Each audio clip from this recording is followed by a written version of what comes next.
Folks, today is a very, very exciting day because the marketing blitz for the Nintendo Switch 2 is officially underway.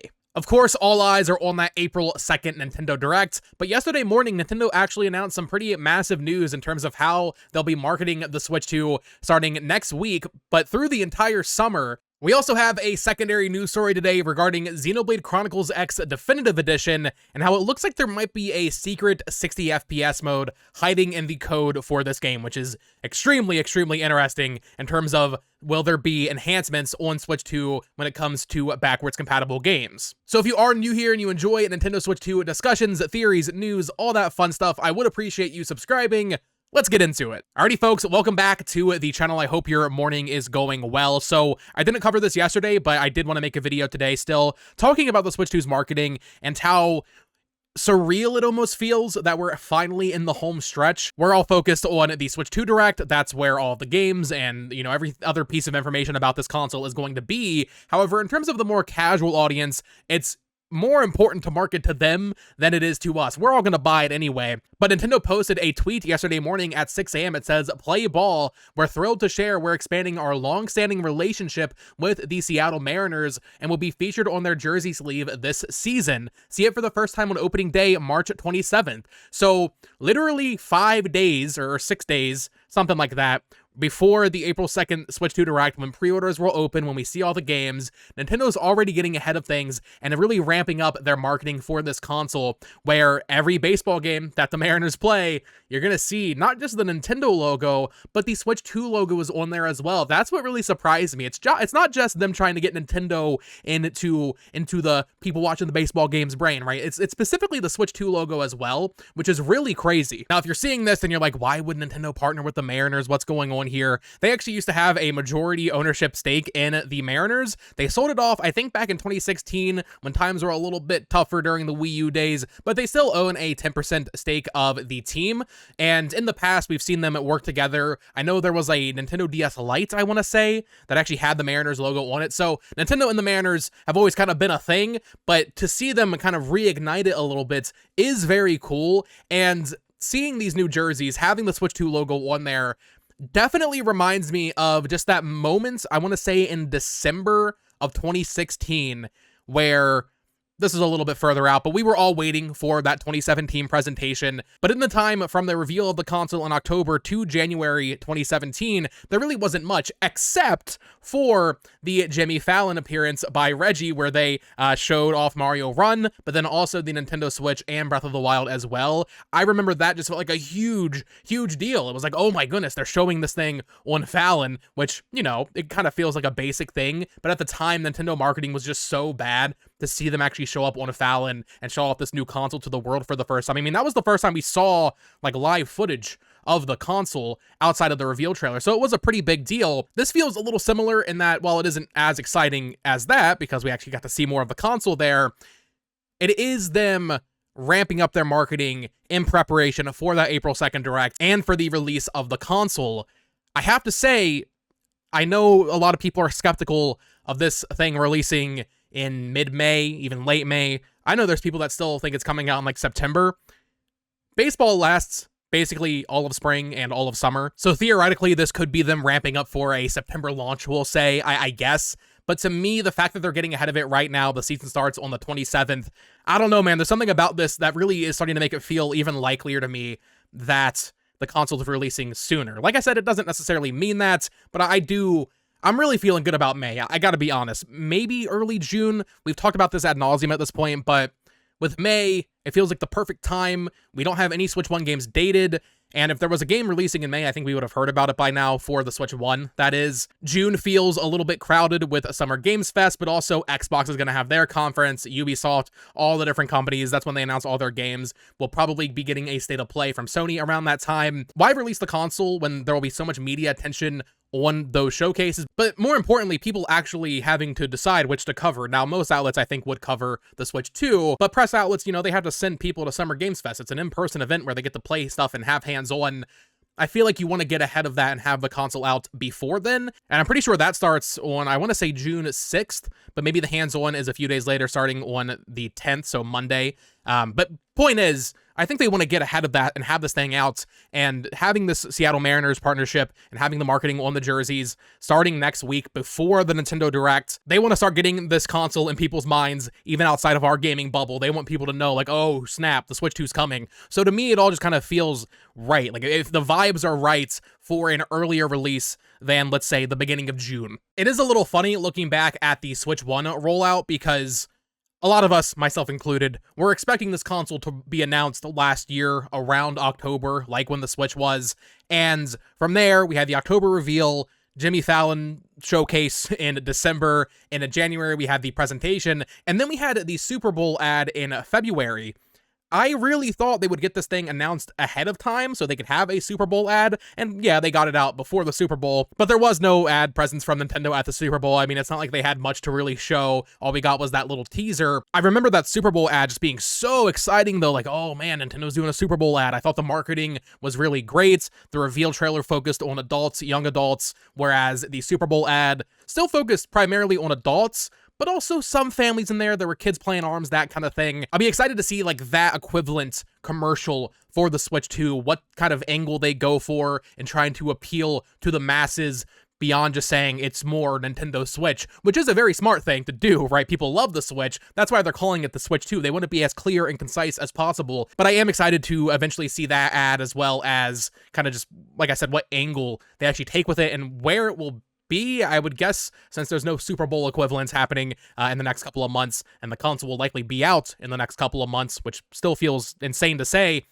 maybe it'll just pop up on YouTube, then it starts playing during games, maybe before movies or something, if you get there really early before the previews start. But yeah, I just wanted to share that. I think it's really cool that the marketing is officially starting to ramp up here, even if it is just a jersey. It is an important jersey. That is a very important milestone in the Switch 2 marketing campaign, and it is starting to make it all kind of sink in, like, oh man, I think we're like 12 days away from when I'm posting this video. Like, we are there, man. We are getting there, and it just feels, it's starting to feel tangible, which, you know, for so long it felt so unreal that this console was ever even going to be announced or, you know, come out. We're only 12 days away now, which just, oh man, I am so excited to see this thing and have the doors blown off of it. Now, there is something else I wanted to talk about in today's video, and that is a discovery by Massa Grotto R, Massa Grader. I'm not sure. They're a Twitter user who was poking around the files for Xenoblade Chronicles X, and they discovered something very interesting and something unique to Xenoblade Chronicles X. I'll have their Twitter account linked down below. Definitely give them a follow. But they say here about Xenoblade Chronicles X, dynamic resolution ranges 504p to 720p handheld, 760 to 1080 docked. Game's executable has a hidden 60 FPS mode. It seems to be implemented only partially, since enabling it causes weird issues. And this user here, Nice Bunny, said animations tied to frame rate, matey.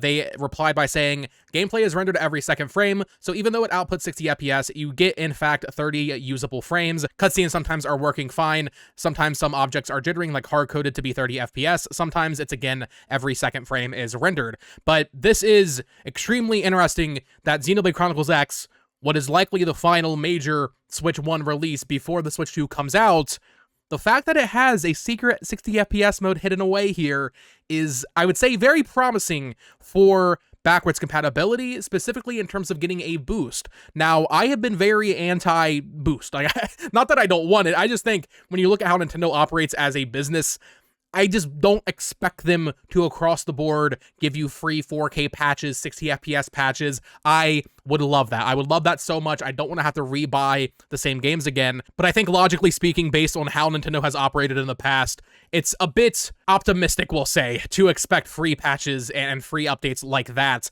However, the fact that Xenoblade Chronicles X does have this hidden 60 FPS mode, even though it is unstable on the current Switch 1, the fact that this is in the files, I think, is extremely promising when it comes to having boosts for backwards compatible games. Maybe they don't go back and necessarily do it across the board for older stuff, but we're talking about a potentially long-ish cross-gen period where Switch 1 games, even if they are just remakes and remasters, we're talking about a 2 to 3 year period of time where we will maybe continue getting Switch 1 games after the Switch 2 releases. So if Xenoblade Chronicles X and, well, Metroid Prime 4, I do think will have a native version, but Pokemon Legends ZA, this is a great example. I don't think Pokemon Legends ZA will have a native Switch 2 version. Game Freak talking about Nintendo's precedence here.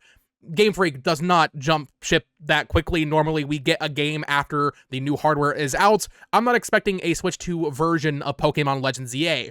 However, if there's something in there, if they kind of work it out that just inherently playing it on the Switch 2 gives you at least something, some sort of benefits, maybe it's not necessarily, oh, it's 60 FPS, oh, it's 4K, but just something to make it run a little bit better, that would be so nice, and I would say unexpected from Nintendo, from Game Freak, from a lot of these developers. So I really do hope that this manifests into something substantial, and we end up getting enhanced backwards compatibility on, I mean, not just first-party games, that's definitely the most exciting parts, and the idea that maybe we would get them for free, fingers crossed, that is certainly very exciting, but also third-party stuff. Now, I think this will be on a game-by-game basis. There was this post from Nash Weedle, take it all with a grain of salt, as always, with this guy, but he says, Leak Express, there were doubts about how Switch game upgrades would arrive on Switch 2, as it seems that each company will decide. You will have to pay again for Dragon Ball Z Kakarot, while No Man's Sky will be free. What will happen to Nintendo's own games? So they're saying free upgrade for No Man's Sky, but a paid upgrade for DBZ Kakarot. I don't think this is surprising. I definitely think it will be up to the developer, and we've seen with both of these games, I mean, that's how they handled it on PS5 and Series X, where No Man's Sky, free upgrades across the board. I would expect no less from Hello Games. They are like the community savior. They do everything for the community. They do not feel greedy, you know, they just feel very community forward thinking. Whereas Bandai Namco with Dragon Ball Z Kakarot, you have to pay for that upgrade to get the PS5 version. Same thing with Dragon Ball Xenoverse 2 and Dragon Ball FighterZ and a few other of their anime games. You have to pay for those upgrades. So really no surprise there. It is unfortunate. But even then, I think it's like a $10 upgrade, or maybe honestly the game might just be $10 by now because they keep putting new DLC in, but then they drop the price even more. There's a new version of Kakarot coming out on Switch, the Daima edition that has some Daima DLC included, I think. So no surprise there that Bandai Namco is going to charge for the Switch 2 upgrades of their games, but it should be hopefully mostly across the board that third parties anyway do these free updates. I'm looking at stuff like CD Projekt Red and The Witcher 3. I mean, that's going to be a huge upgrade to that game. Dying Light, all the Bethesda stuff, Doom, Wolfenstein, it'd be great to get updates for those. Skyrim, I think about Capcom and even Monster Hunter Rise, which came to PS5 and Series X, I think like in 2023, like a year or two after it came to Switch. It'd be really great to get a patch for that game, just so it runs a little bit better. But we'll have to wait and see. It will be a developer by developer basis. But yeah, seeing these references to 60 FPS in the code for Xenoblade Chronicles X Definitive Edition is very exciting, and I really, really hope this actually becomes something and we get 60 FPS Xenoblade, all of them get patches and everything, maybe even some upscaled or, you know, 4K patches for these games. That would be chef's kiss, like amazing. I would be so happy if this happens. And just speaking on that a little bit before we close off the video, I've been playing Xenoblade Chronicles X nonstop since it came out, really enjoying it. First time through, it's the only Xenoblade game I haven't played. Monolith Soft are wizards, man. I know this is a Wii U game, and there are some frame drops, and it is running at 30 most of the time, but playing it docked looks great, but really playing it handheld, it's crazy what Monolith Soft has been able to accomplish with the Switch, with the dynamic resolution that you see in a lot of their games. Yes, they look like Switch games, but their tech is so above the rest of everything else on Switch for open world games. It's really just a sight to behold what they managed to do with the current hardware. And I do think if any Nintendo first-party developers are going to have patches for their old games, it probably would be Monolith Soft. They kind of seem to be like Nintendo's tech gurus in a way, and maybe we would see that apply to Breath of the Wild, Tears of the Kingdom, Splatoon 3, New Horizons. I mean, these are games they worked on. And then beyond that, I'll be so... oh man, I can't wait to see whatever their next new game is, because Monolith Soft has been operating with hardware that, you know, Switch is a lot more powerful than the Wii U, but like, it's not like a huge leap, you know. Nintendo games have kind of been looking the same since 2012 a little bit. Obviously, there are some differences there. Prime 4 Beyond looks absolutely incredible, but we're about to enter a new generation of Nintendo where we have a huge graphical leap, and Monolith Soft, above all of Nintendo's other developers, I'm going to lose my mind when we see Xenoblade 4, or whatever their new IP is, Project Legacy, I think was the rumored code name, Monolith Soft is going to cook up something that is absolutely breathtaking on this hardware. I have no doubt about that. So that is going to do it for today's video. Let me know your thoughts in the comments down below. What do you think of the marketing for the Switch 2 officially kind of kicking off here with this Seattle Mariners jersey announcement from Nintendo yesterday morning? But also, how do you feel about the potential for boosted performance on Switch 1 games when playing them on Switch 2,